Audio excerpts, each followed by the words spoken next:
આમ આદમી પાર્ટીના એક બાદ એક નેતાઓને ડરાવવામાં આવી રહ્યા છે, તેમના ઉપર ખોટા કેસો કરવામાં આવી રહ્યા છે।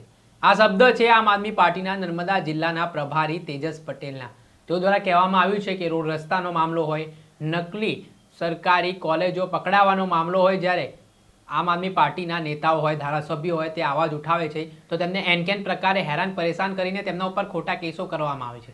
તેને લઈને તેમણે સરકાર સામે આક્રોશ વ્યક્ત કર્યો છે અને શું વાત કહી છે, વિગતે વાત કરી આ વિડીયોમાં।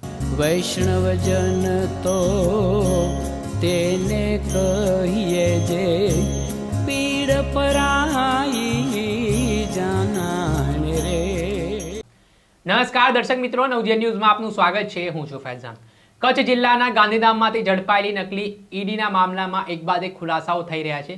ત્યારે આ મુદ્દો તુલ ત્યારે પકડે છે જ્યારે ગૃહ રાજ્યમંત્રી હર્ષ સંઘવી દ્વારા પોતાના ટ્વિટર ઉપર એક ટ્વીટ કરવામાં આવે છે અને જે આ નકલી ઈડીમાં પકડાયેલો આરોપી છે તે આ કેસમાં માસ્ટર માઇન્ડ હોવાનો દાવો ગૃહ રાજ્યમંત્રી હર્ષ સંઘવી દ્વારા કરવામાં આવી રહ્યો છે। તેમનું કહેવું છે કે આ આરોપીના આમ આદમી પાર્ટી સાથે કનેક્શન છે।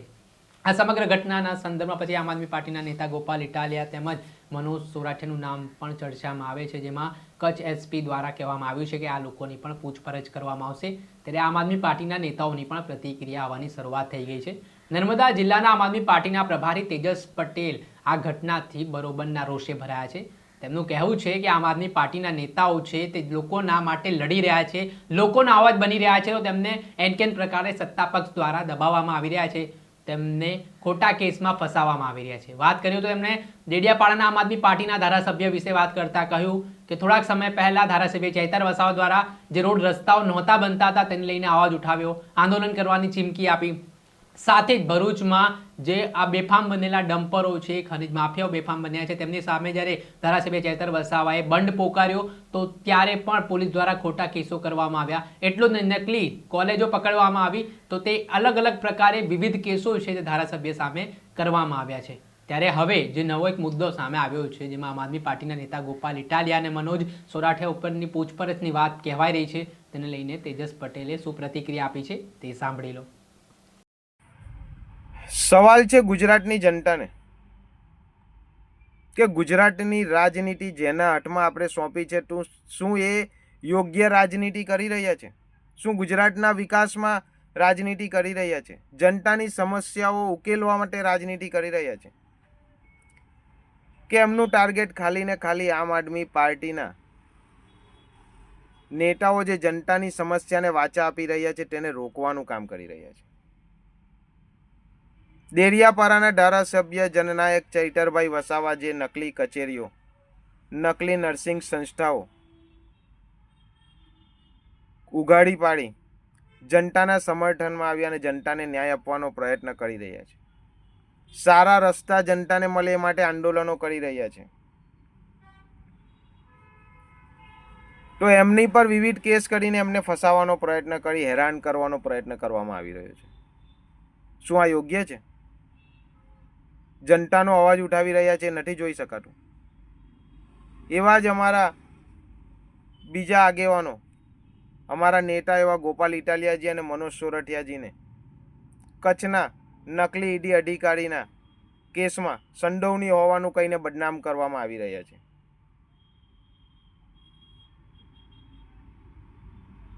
આખો કેસ ગૃહમંત્રીના એક ટ્વીટ પછી બદલાઈ જાય છે, જે 4 તારીખે પ્રેસ કોન્ફરન્સ થઈને નકલી ઈડી અધિકારીમાં જેના નામ હતા તે 14 તારીખના પ્રેસ કોન્ફરન્સમાં એમાં આમ આદમી પાર્ટીનો પણ એક કાર્યકર્તા છે એવું જાહેર કરવામાં આવ્યું, જે ખરેખર તો આમ આદમી પાર્ટીનો 1 વર્ષ પહેલાનો કાર્યકર્તા હતો। એમાં સંડોવણી છે એવું જણાવી રહ્યા છે।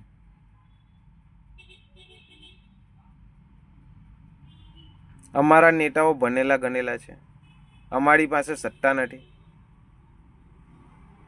અમે ખાલી જનતાના અવાજોને વાચા આપે છે। અમારા નેતાઓ જનતાને સમસ્યાઓનો ઉકેલ થાય એ બાબતે કામ કરી રહ્યા છે, તો અમારા નેતાઓને પરેશાન કરી, હેરાન પરેશાન કરી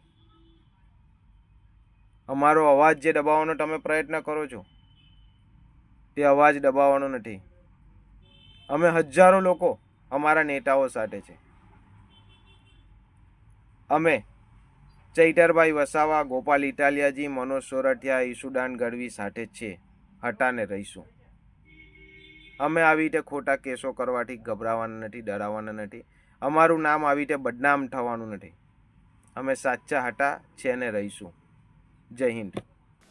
આ હતા આમ આદમી પાર્ટીના નર્મદા જિલ્લા પ્રભારી તેજસ પટેલ.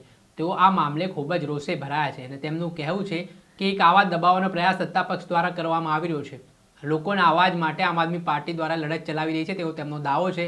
તેઓ કહી રહ્યા છે કે લોકોના જનહિતના મુદ્દાઓ અમે ઉઠાવી રહ્યા છીએ, ત્યારે સત્તા પક્ષ દ્વારા પોલીસને આગળ કરીને ખોટા કેસો કરાવીને લોકોનો અવાજ દબાવવાનો પણ પ્રયાસ આ થઈ રહ્યો છે, જેના પરિણામો આગામી દિવસોમાં માઠા આવશે તેવી ચીમકી પણ આમ આદમી પાર્ટીના નેતા તેજસ પટેલ દ્વારા કરવામાં આવી છે. ત્યારે જોવાનું રહ્યું કે આગામી સમયમાં કઈ પરિસ્થિતિનું નિર્માણ થાય છે અને આજે કચ્છમાં જે સમગ્ર મામલો હાલ તુલ પકડતો દેખાઈ રહ્યો છે તે ક્યારે શાંત થાય છે.